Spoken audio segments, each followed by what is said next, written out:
Hello friends, ഇന്ന് ഞങ്ങളെ ഉമ്മൻ്റെ വീട്ടിൽ പോവുകയാണ്. അപ്പം ഞങ്ങളൊക്കെ ഡ്രസ്സൊക്കെ ചേഞ്ച് ചെയ്തിട്ടുണ്ട്. നമുക്ക് നേരെ ഉമ്മൻ്റെ വീട്ടിൽ പോവാം. ഇതാ ഞങ്ങൾ കത്രമ്മലെത്തിയിട്ടുണ്ട്. ഉമ്മൻ്റെ വീട് വരുന്നത് താമരശ്ശേരി ചമലിലാട്ടോ.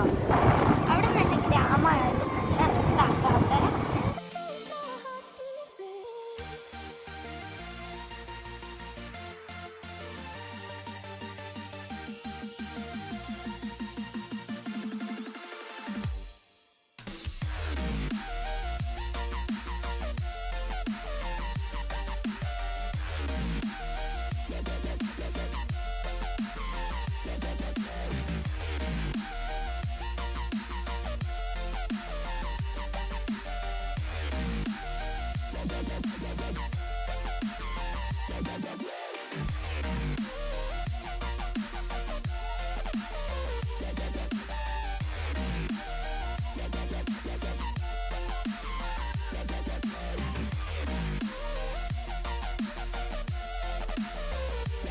ഇതാട്ടോ ഞങ്ങളുടെ ചാനലിൻ്റെ വീടൊക്കെ.